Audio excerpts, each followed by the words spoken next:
Now, yesterday I talked about the vision for ARC. The vision is sustained development for Africa through informed policy making. And it's no accident that we have witnessed high growth syndrome in Africa. And I'm convinced that one of the key factors of production is informed policy making. And ARC has been at the center of that for the last 25 years. So we have just celebrated our 25th year anniversary. And we did actually three things at the event, very successful event in Nairobi. We had an opportunity to showcase collaborative research projects that have actually been undertaken in the network, which have had influence on policy. We also had a policy roundtable focused on growth and poverty reduction in Africa. And then we end up with alumni roundtable, where we have given them just one assignment, that is the future of ARC, sustainability and viability. As it turned out, as I mentioned yesterday, the organization has become pretty complex. It has a research arm, it has training arm, it has policy outreach. And one of the things that I noticed after I took over immediately is lack of communication gap. Those in research knowing not much in the training, and training not knowing much in research, and so on. So we took that opportunity to actually create an alumni organization. As you know, we have a menu of powerful alumni all over Africa. And we have connections between Ghana, Nigeria, CSA, Oxford University, Kenya, who have actually created a steering group, and they actually own it. We are facilitating it, and I'm pretty convinced that we'll have a powerful and unified voice for African development. I didn't quite appreciate the significance for alumni organization when I was in Nigeria doing a keynote for Nigerian Economic Society, and then I mentioned, how many of you are ARC alums? Quite a few showed hands, and I said, let's meet at 6 p.m. And they showed up. There were 40, and there were guys in the CPP, Collaborative PhD program. There are those in CMAP. There are those in research, and they didn't quite know each other.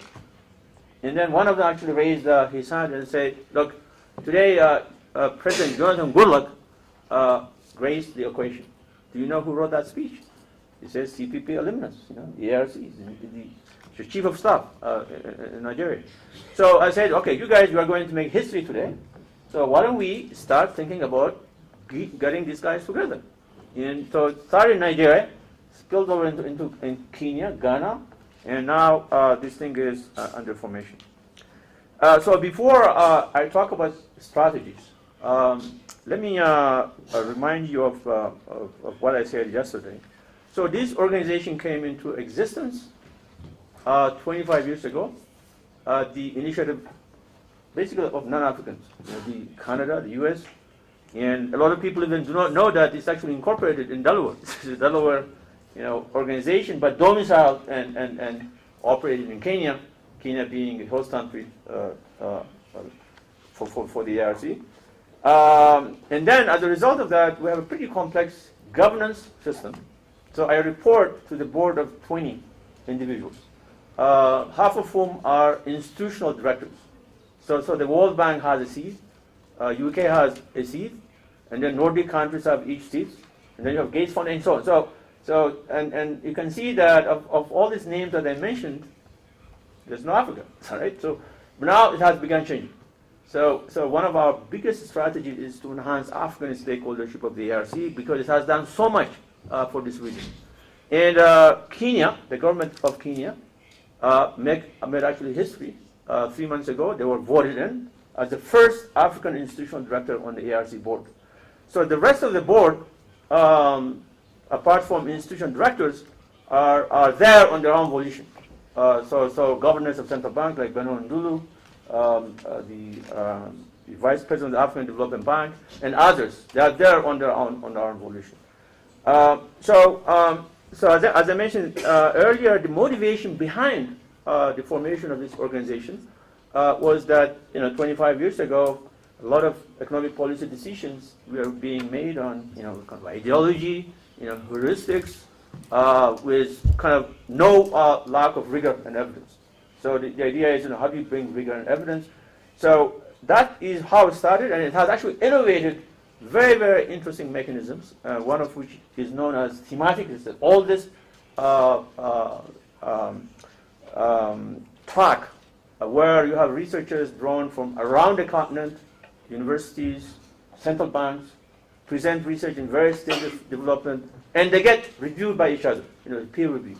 And then resource people who are actually around there monitoring that review process, and that's how I got involved. And I think that's how Leon's got involved. So, and then what we've done is actually utilize this network of researchers, resource people, to actually work on big issues. Collaborative research programs actually came out of that, issues like food security, climate change, and so on.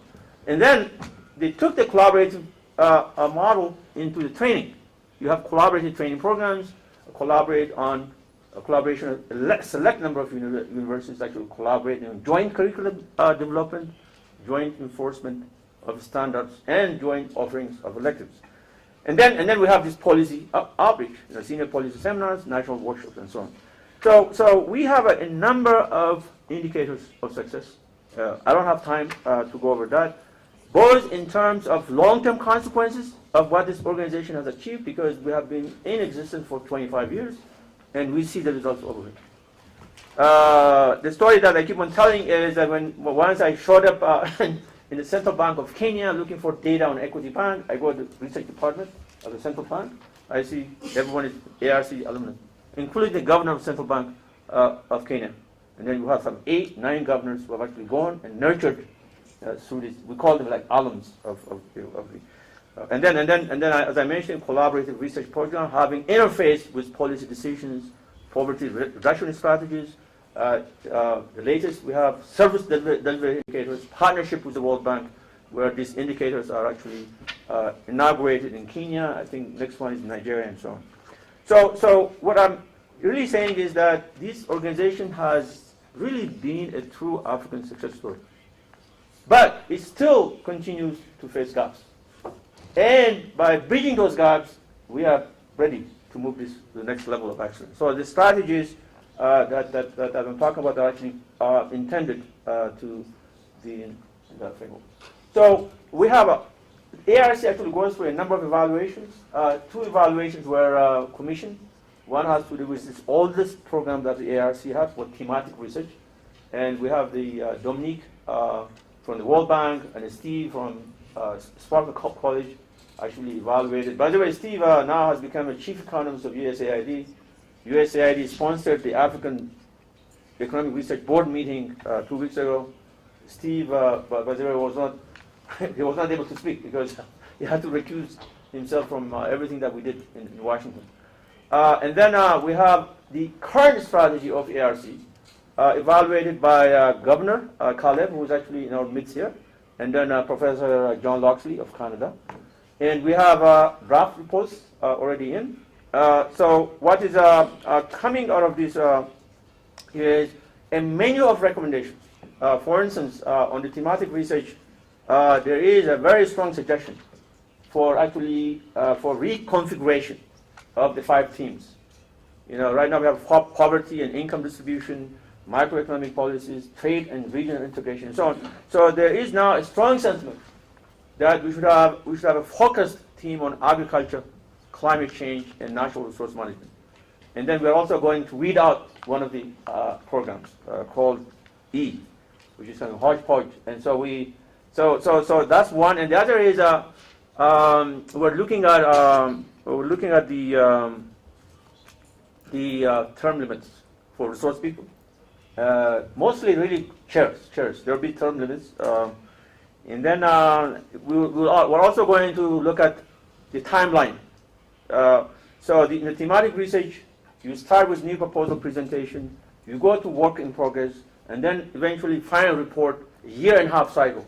So there is now a recommendation that for some really, really strong work in progress papers to be fast-tracked into final report.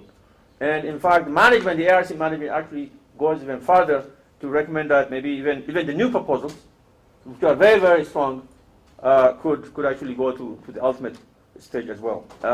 And then of course, a variety of mechanisms for linkages globally, north-south, south-south, so that what we do conforms to global best practices.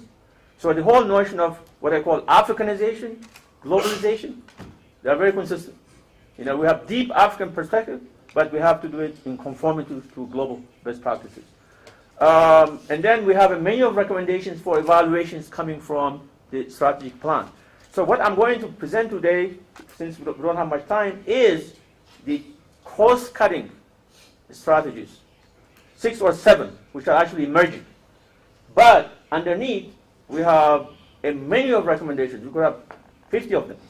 So we'll have a document that will actually be done to be presented in July 2014 committee meeting of the Aerc board.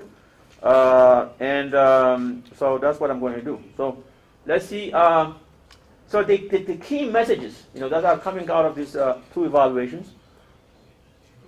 That's another technology. Is this power outage? I just looks like everyone is able to see this, is that right? So I'll proceed. So there are many specific observations contained in this draft report, and I will not go over them. I'm going to kind of summarize this into these emerging themes. So evaluations have generally reaffirmed the validity and necessity of the Aerc model. There is growing demand for evidence-based policy making in Africa. There is high demand for quality economic researchers and policy analysts in Africa. But capacity for policy analysis and research is still inadequate in the continent, and so there's still strong demand for quality educators. So in the training arena, so one of the things that we do is not just capacity building in the sense of individuals, but also institutional capacity. Strengthening economics departments, for instance, to actually conform to global best practices. So when you say however, that's where the gaps are. The question is, how are you going to beat those gaps to get this really strong and successful institution to be even stronger? Now, these are the themes that are emerging. Let me point out that the one point that I mentioned earlier, which is a need to have integration of a variety of programs in the Aerc, cuts across all of them. And so the organization has become pretty complex. Some people think of it as like a think tank. I had a interesting conversation when I took this when my appointment announced. So Jim Poterba, who is the president of National Bureau of Economic Research, wanted to know something about Aerc. He went to the website, and then I had a meeting with him in Boston, and he said, what is this? I mean, is this a think tank? And I said, it is not, but it is a think tank. So it is like NBR. Yeah, but it's not just NBR, but it's NBR. So how about Brookings? Yeah, it's Brookings, but it's not just Brookings. And then how about NSF? Yeah, so it's really, Aerc has become kind of an amalgam of NBR, NSF, Brookings. And not only that, it's also in the research and the training arm. And then we get ranked sometimes amongst think tanks, which is very, by the way, although we do very, very well. we have a global, we are positioned very well in global think tank ranks, but it's very limited portion of Aerc.